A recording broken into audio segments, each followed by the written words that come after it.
Hello friends, आज हम बात करेंगे अभी भारत में लाल किला में हुए टेररिस्ट अटैक के बारे में। ये एक बहुत इंटरनल सिक्योरिटी के पर्सपेक्टिव से क्रूशल डिफाइनिंग मोमेंट है। जब से ऑपरेशन सिंदूर हुआ था, भारत की जो सेना ने ऑपरेशन सिंदूर में पाकिस्तान को रिस्पॉन्स दिया, उस रिस्पॉन्स का एक पेक्यूलियर फीचर ये था कि उन एयर स्ट्राइक्स में भारत ने पाकिस्तान के अंदर जैश ए मोहम्मद तंजीम को खास करके टारगेट किया। जैश ए मोहम्मद का तंजीम इसलिए टारगेट हुआ क्योंकि वो रिस्पॉन्सिबल था पहलगांव के इंसिडेंट के लिए। पहलगांव के इस इंसिडेंट के बाद जब जैश ए मोहम्मद को हंट डाउन करना था, तो उसकी जो पूरे के पूरे टेररिस्ट इंफ्रास्ट्रक्चर को ऑपरेशन सिंदूर में डिस्ट्रॉय किया गया। उसके बाद जैश ए मोहम्मद ने रिवाइवल के दो तरीके अपनाए। पहला तरीका था कि उसने एक वुमन विंग क्रिएट किया। इस वुमन विंग का नाम था जमातुल मोमिनात।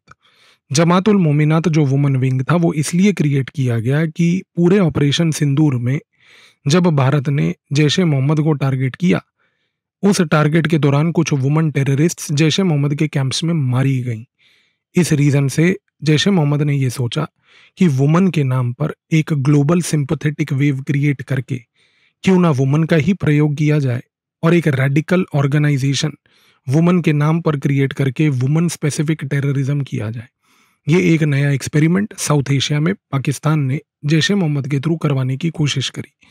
ऑपरेशन सिंदूर के बाद जमात उल मोमिनात जैश ए मोहम्मद ने जब ये क्रिएट किया, तो उसका ऑब्जेक्टिव था एक वुमन स्पेसिफिक टेररिज्म। दूसरा, पाकिस्तान में जैश ए मोहम्मद ने इस स्पेसिफिक पर्टिकुलर गतिविधि के बाद अपना पूरा फोकस कश्मीर से डिफ्लेक्ट कर लिया। उसको समझ आ चुका था कि कश्मीर में ऑपरेशनल स्पेस अब दिन पर दिन और कम होगी, तो उसने डिफ्लेक्ट किया अपना अटेंशन इंडिया की ओर। तो कश्मीर माइनस करके रेस्ट ऑफ इंडिया पे सारा फोकस अब जैश ए मोहम्मद ने अपना लिया। पर क्वेश्चन ये है कि रेस्ट ऑफ इंडिया में जैश ए मोहम्मद कैसे आएगा? तो आईएसआई ने पाकिस्तान की दो स्ट्रैटेजीज रेस्ट ऑफ इंडिया में बना रखी थी। पहली स्ट्रैटेजी थी कि आईएसआई पाकिस्तान की बांग्लादेश में हरकतुल जिहाद इस्लामी हुजी बांग्लादेश जो है उसको बड़े लंबे समय से सपोर्ट करती आई है। हुजी बांग्लादेश जो है हरकतुल जिहाद इस्लामी, उसका प्रयोग करके बहुत लंबे समय से पाकिस्तान ने बांग्लादेश को एक बेस बना रखा है, जिसके तहत वो भारत के अंदर ऑनलाइन रेडिकलाइजेशन भारत के जितने भी नॉर्थ ईस्ट के राज्य हैं वहां से लेकर यूपी, बिहार, एमपी तक अग्रेसिवली करता आया है।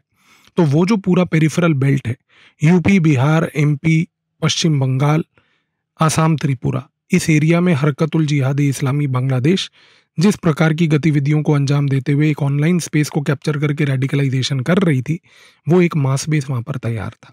दूसरा, पाकिस्तान की आईएसआई ने अपना एक नया रणनीति के तहत एक और गेम खेला।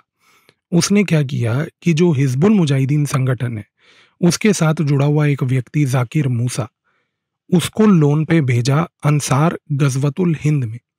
अंसार गजवतुल हिंद एक ऐसा ऑर्गेनाइजेशन जो है पाकिस्तान की आईएसआई ने अलकायदा के अंदर क्रिएट करवाया।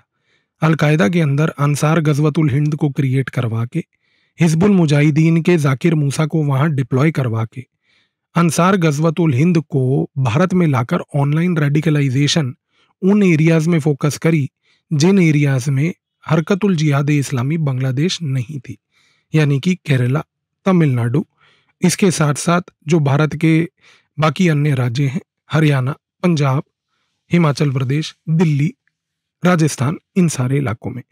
तो आईएसआई ने ऑनलाइन स्पेस के अंदर रेडिकलाइजेशन करने के लिए हरकतुल जिहाद इस्लामी बांग्लादेश, इसके साथ साथ अलकायदा का सब मॉड्यूल अंसार गजवतुल हिंद का प्रयोग किया।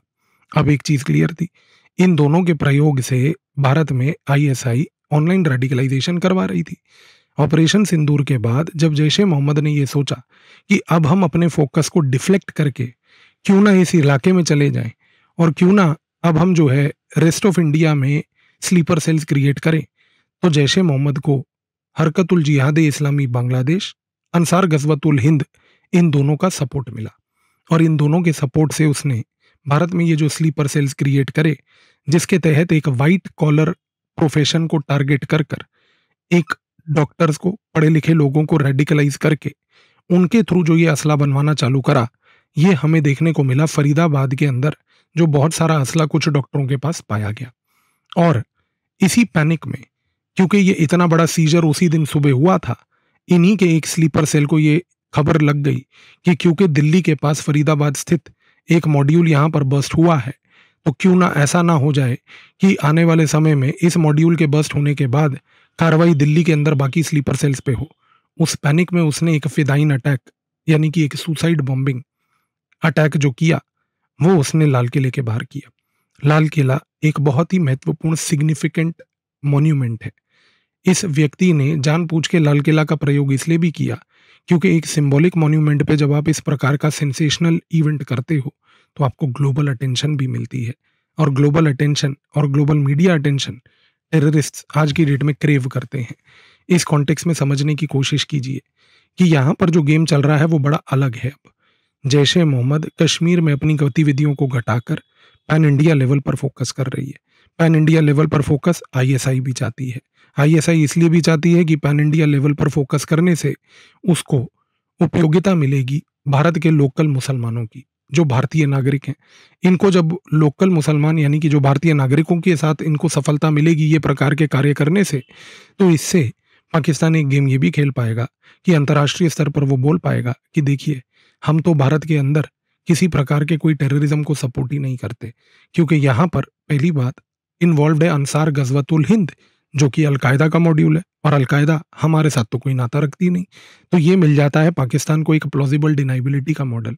और दूसरा, अगर वो कहे भारत कि नहीं देखिए यहाँ पर आपका सपोर्टेड हरकतुल जिहाद इस्लामी बांग्लादेश इन्वॉल्व है, तो पाकिस्तान कहेगा कि वो हुजी तो बांग्लादेश में बैठा है, तो आपको कंप्लेंट बांग्लादेश से करनी चाहिए, मुझसे कंप्लेंट क्यों कर रहे हैं। तो इस पूरे मॉडल का गेम प्लान समझिए कि यहाँ पर भारत के मुसलमानों का, भारत के लोकल नागरिकों का प्रयोग करो, उनके थ्रू अटैक कराओ ताकि प्लॉजिबल डिनाइबिलिटी हो कि हम तो कुछ कर नहीं रहे। दूसरा, हरकतुल जिहाद इस्लामी बांग्लादेश को इन्वॉल्व करो, जिससे कि बांग्लादेश एक थर्ड टेरिटरी इन्वॉल्व होती है और पाकिस्तान डिनाइबिलिटी क्लेम करता है। और तीसरा, इस पूरी गेम से हमें लर्निंग ये मिलती है एग्जाम के लिए कि यहाँ पर अब अलकायदा अंसार गजवतुल हिंद के थ्रू जब आती है तो फिर से पाकिस्तान अपना पल्ला झाड़ लेता है कि इंडिया जो है अब एक ट्रांसनेशनल जिहाद का विक्टिम है, हमारे से उसका कोई लेना देना नहीं। तो इस कॉन्टेक्स्ट में एक चीज़ यहाँ पर क्लियर है कि जिस प्रकार की ये गतिविधियाँ यहाँ हुई हैं, ये आने वाले समय में एक not only white collar ecosystem जो टेरर का देखने को मिल रहा है वो दिखा रही हैं, बल्कि ये दर्शाती हैं कि आने वाले समय में किस प्रकार से सोशल फॉल्ट लाइन्स का प्रयोग पाकिस्तान की आईएसआई कर सकती है। आई बिलीव इस वीडियो के बाद ये इंसिडेंट को समझने में और प्रोसेस करने में अब आपको एब्सोल्यूट क्लैरिटी यहाँ पर मिल गई होगी, और इस नज़रिए से अगर आप इस इंसिडेंट को देखेंगे तो आप समझेंगे कि फॉल्ट लाइन्स को एक्सप्लॉइट करना और सोशल फॉल्ट लाइन के ऊपर गेम खेलना एक नई रणनीति आईएसआई अब अपनाई जा रही है। धन्यवाद।